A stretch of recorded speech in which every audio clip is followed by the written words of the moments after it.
Hi, welcome to another edition of This Issue. My guest this time is my friend Richard Rhames from Biddeford, who's a vegetable farmer and an activist. Richard, welcome to the show. Thanks, Bruce. It's wonderful to be with you again. It's great to have you. It's your third time on my show. One of the But who's counting? One of the all-time great guests, as far as I'm concerned. Well, we're going to kind of talk about a lot of different things today. Kind of Apparently. a survey of the political world, if you will. First of all, fiscal crisis. The state, our state, one of 45 across the nation that are now in fiscal crisis. But the Democrats control Congress. They control the presidency. They can't seem to get anything done. The Republicans claim that the progressives are really socialists. What do you think is really going on at the national level? Well, it seems to me relatively simple at the national, state and international level. We had this big bailout. In addition to the normal subsidies that go to corporations and the well-connected in society, especially for the last 30 or 40 years, you had this financial bubble, actually the last one of several that we've had, where basically the predator class, the guys with the fancy shoes and the suits, basically were allowed to kind of war on the public. The housing bubble was inflated. A bunch of people walked away with a ton of money. I'm talking about the well-connected, the people that fund Baldacci's campaign, that funded Bill Clinton's campaign, funded Obama's campaign. Trillions have been lined up and are headed toward their pockets through outright bailouts of the financial industry that started under Bush and then continued under Obama, virtually unchanged. And essentially the deal nationally and internationally, because some of the same stuff happened abroad, the problem is, how do you pay for that?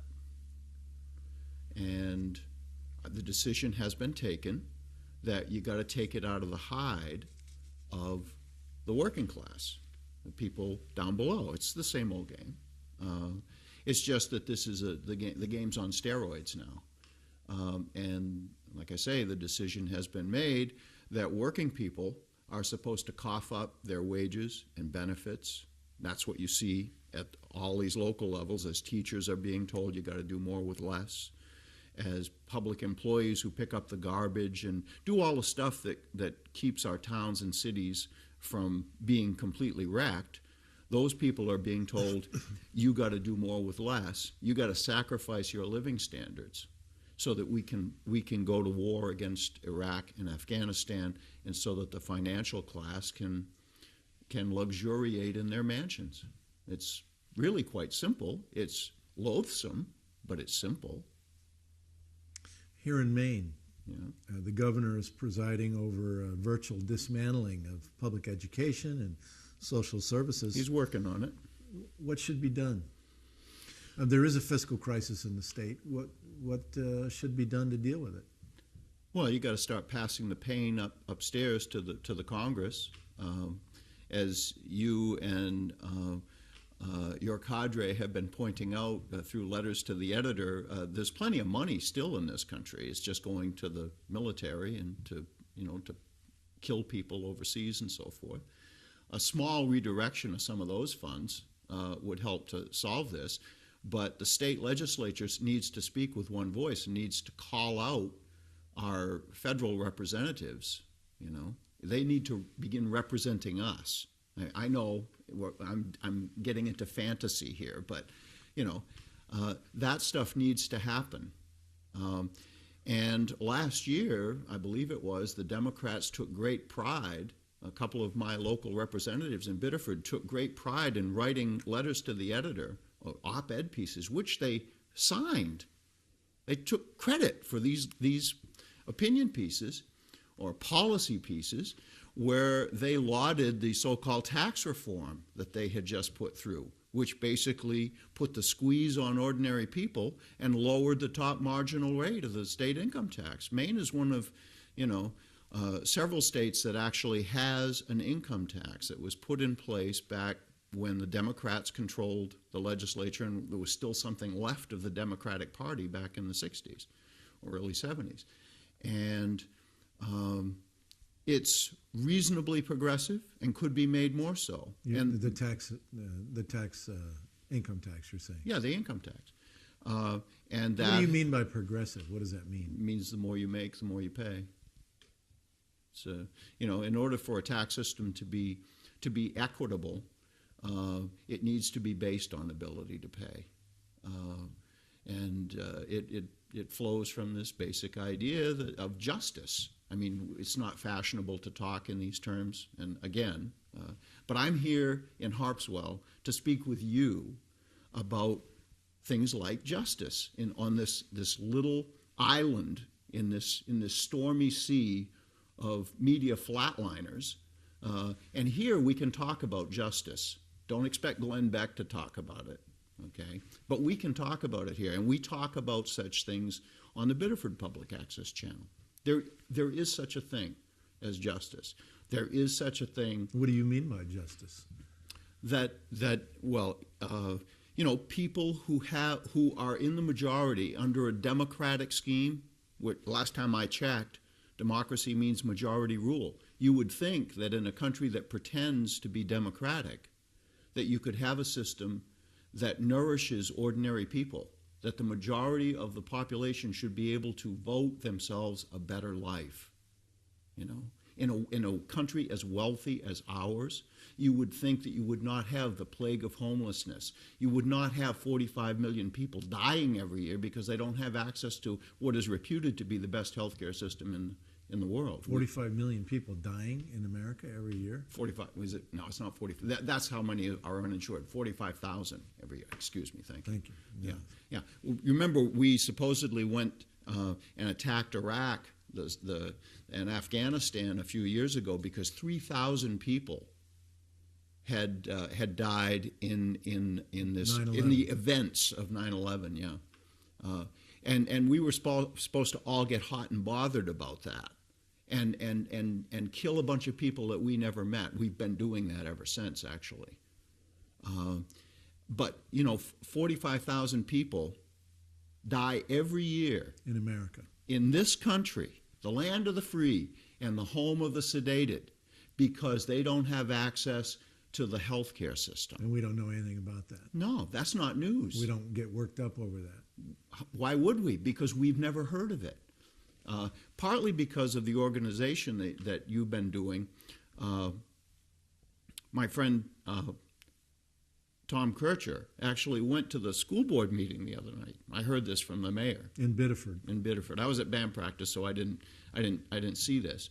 But Tom pointed out the millions of dollars that Biddeford sends to the so-called war effort, and the mayor said the school board's mouths were open, okay, because they had no idea.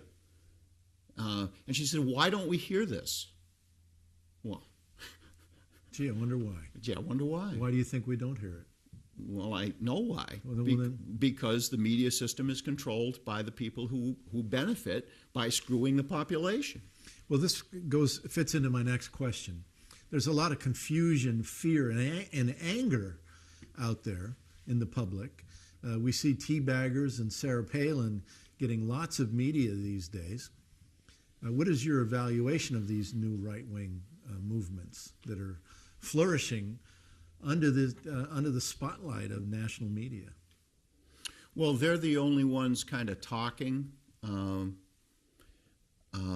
Certainly the only ones who are fit for prime time, because they're talking to some extent about a society that isn't working. But unlike the good liberals,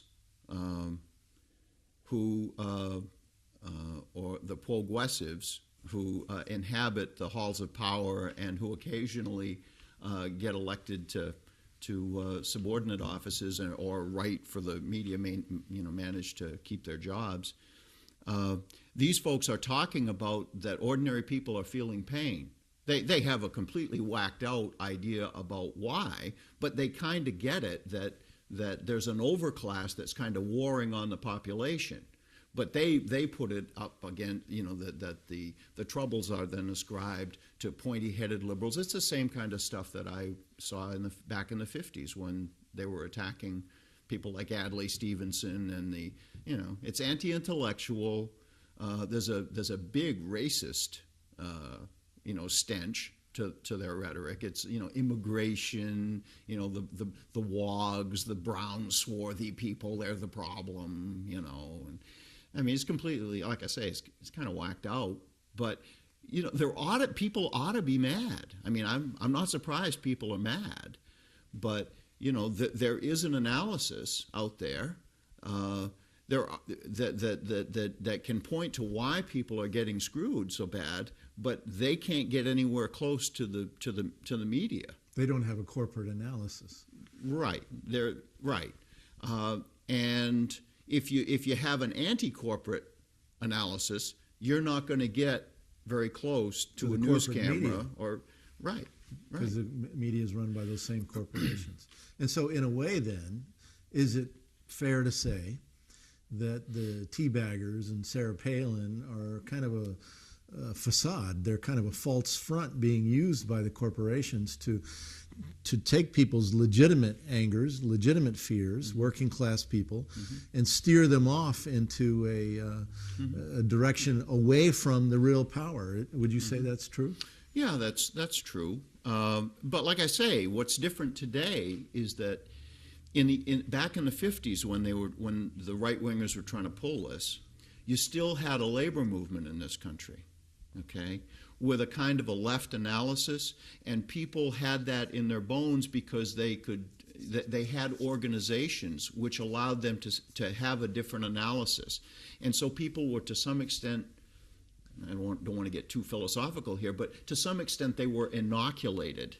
And people in unions today, even though the labor movement is nearly utterly broken and a vanishingly small number of people are still represented by unions, there's still a high inoculation factor. If you're in a union, it's more difficult for them to get into your heads, the right wingers and stuff. So this is all about mental colonization?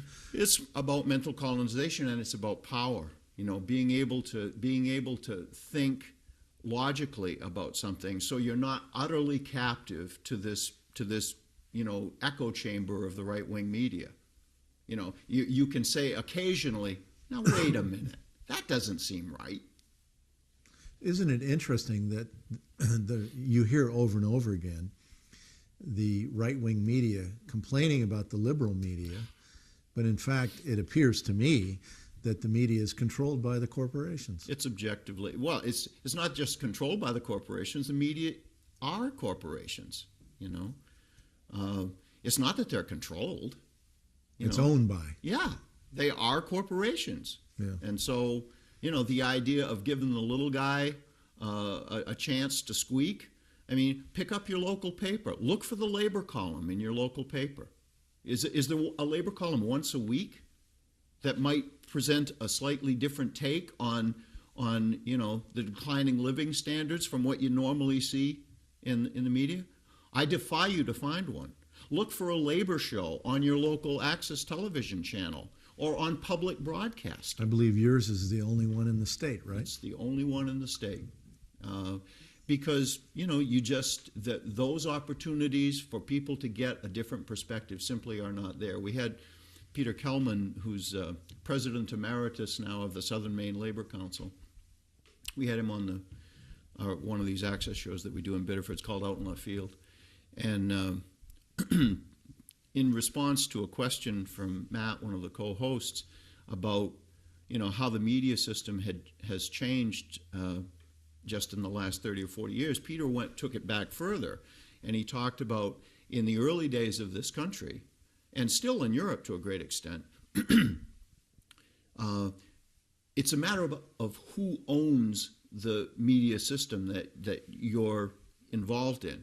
And back in the day in this country, labor unions, churches, there were all kinds of different institutions in this country that that had their own media organ, and they made no pretense to objectivity. You know, you were getting news filtered through a particular worldview.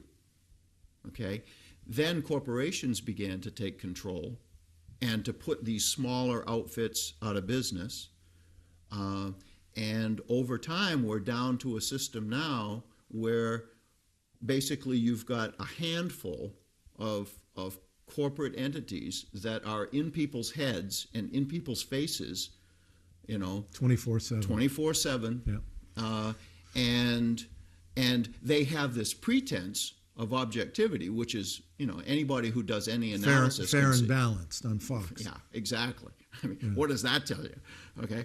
But there's this pretense of objectivity, and the idea that you should have a point of view is supposed to be some kind of crazy idea, when the only years that we had any kind of democratic media in this country, people didn't try to hide their point of view. I'm sorry. Earlier I mentioned that you're a vegetable farmer in Biddeford. We try. How's the farming business these days? Terrible. What do you mean? Well, vegetable farming, the farming aspect of it. If you're just farming, you're losing your shirt. You got to be mega scale. The only reason we make it is because, and to the extent that we make it, and I will point out rather quickly here that I'm driving a 10 or 12-year-old beater. It's actually better than some of the beaters that I've had. Neither my wife nor I have health insurance, and haven't been able to afford health insurance for a decade or so now. We essentially have no retirement except for Social Security. Well, okay, but we, believe it or not, we are sort of the creme de la creme of looking at most farming operations in Maine or New England.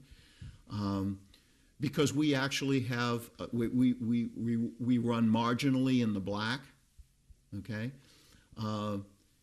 When I was a kid, we had a supply management system in this country, and it was possible for farmers to actually make a living and get their cost of production back from the market because of cooperative structures that we had, because farmers had power then. Farmers have no power now. And because we're able to retail, we can get something approaching the price for commodities that we grow that people would pay in Hannaford, except, our stuff is better because it's fresh. It hasn't been sitting in a warehouse or on a truck for 3 weeks or a month. But farming isn't how we make our living. Retailing is how we make our living. Most farmers aren't that fortunate. Do you believe that climate change is real? Yeah, don't you? Well, the reason why I ask is I wonder how you see or anticipate that climate change is going to affect agricultural production. An important relationship, I would think. Yeah. Well, as the situation seems to be emerging, last year was our worst year. We've been doing this 25 years now. Last year was our worst year, bar none. And we had 2 or 3 stinking years before that. Because of so much rain? Because of so much rain, yeah. And you think that's part of climate change? The sure. Weather patterns are disrupted? Is that the idea? Yeah, sure. And those areas, and all of the climate modeling out there basically says this. Overall, you're going to have an increase in temperature. A warmer atmosphere is able to hold more moisture, so when you have events, you're going to have bigger events of rain or snow, like what just happened in Washington. And that humid areas will tend to be more humid, have more wet weather, and dry areas will tend to be drier. And so agriculture in California, a dry area that's only become an agricultural area because of huge federal water projects put in during the New Deal, California is beginning to face agricultural stress because it's getting drier. Maine is getting wetter because, in the old days, we would routinely have 35 inches of rain. Farmers I know out in Nebraska, they get by with 7. We're a wet area, and we're going to get wetter. And unless you've got excessively drained soil, as they call it in the business, something approaching the Sahara, so that it can shed the water. We had 2 fields that normally are continual droughty problems, and last summer those were our best fields. You're a very interesting character because you also play in a band. You play guitar in a band. You're telling me an interesting story that increasingly it's hard to get gigs because people aren't going out and spending money at bars anymore. Explain that whole dynamic. Well, increasingly people aren't even, dropping as much money at Walmart anymore. I mean, people are just hurting. In our case, it's partly the demographic. I mean, we're a bunch of geezers playing to other geezers, and geezers just don't quite, they don't get down as much as they used to. So I think that may be part of it, okay? So does that mean you're starting to play some Lawrence Welk tunes, or 1, 2? No, we don't. We don't have anything approaching the Lovely Lennon Sisters, and no, Wooly Bully, that kind of stuff. But no, it's this downward trend, as I was saying it, when I started doing this like full time back in the early '70s. Just 73 is usually picked as the year when the situation for the working class began going downhill. There was a steady increase in living standards, broadly shared because of the New Deal, because of the political system, the 90% tax rate, an industrial core. People did better and better and better financially, economically, generally, all through the 50s, 60s, into 73. That all crashed and burned starting in 73, just about the time that I started playing in bars. There was a lot of disposable income. People were working and getting a decent pay, and they had money to spend on the weekend. They could, the old tune is working for the weekend, Yeah.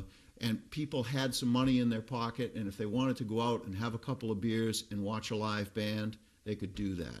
Now they get a 6-pack and stay home and watch, retreaded TV, and maybe warm up a frozen pizza, and woohoo, good times. Makes it tough on working musicians, even the geezer style. Yeah, there you go. Well, there's quite a lot of local organizing going on in Maine these days under the banner of Bring Our War Dollars Home. You kind of vaguely referred to it a few moments ago about my cadre that's got these letters in the paper across the state. But what do you think about this demand to bring our war dollars home? Well, in a more rational world, it might have some traction. I think it's obviously useful because as the mayor in Biddeford discovered when Tom stood up and talked about the vast sums, and these sums are relatively easily available. The National Priorities Project runs these numbers. Website, yeah. I mean, you can, if you have a computer, and most people do, if you wanted, you could go and check that out. But more to the point, the local media could go and why isn't this the mayor's question? Why don't we know about this? Why doesn't the press report this? Let's just define this for a moment. In the case of the National Priorities Project website, you can go there and find out not only how much your state has paid towards the war, but also even your local town since the start of the war. And in the case of Maine, since 2001, Maine has spent $2.5 billion on the wars in Iraq and Afghanistan and now Pakistan. And so the question is, how would that money have been better spent?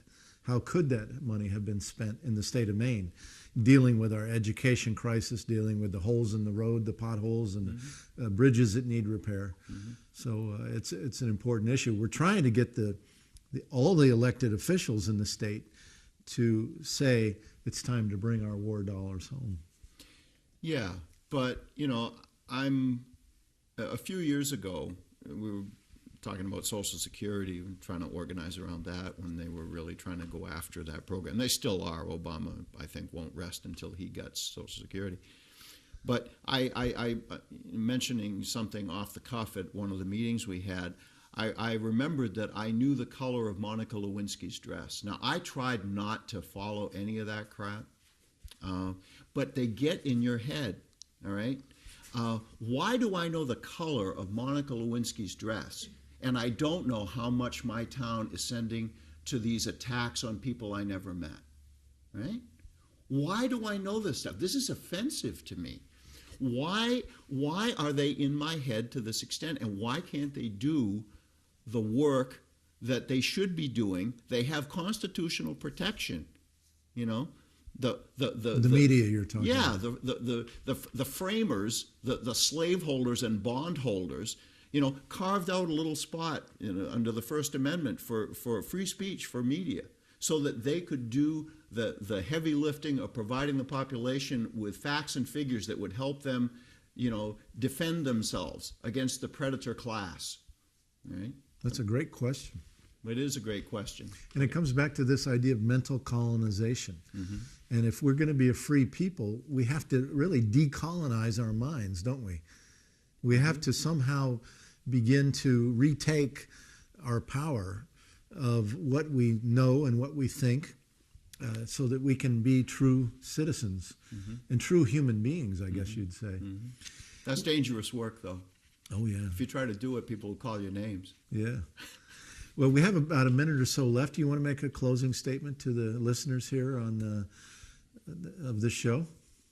I don't know. I guess I would suggest that the people who want things to stay the same way that they are, where the overclass, the 1 or 2% that basically run everything and take the wealth and are out to beggar your kids, they want you to think that life is, you know, so complicated, that the issues involved that face society today and face citizens are so complicated that you need a professional class of, you know, politicians and eggheads, you know, in the service of corporations to help you figure things out. It's not that complicated. So you're saying a regular person can actually figure out what's going on? Yeah, just look around. I mean, in a country as wealthy as this, why are they talking about laying teachers off? Don't you think people know it, but they're just maybe too scared to speak up? Sure. I said people will call you names if you ask the wrong questions. Well, Richard Rhames, thank you for coming on the show. It was a great pleasure, as always. I'm glad to be on your little island here. Yeah, it was great to have you. And thank you for watching another edition of This Issue. Until next time, good luck to you all, and please get organized.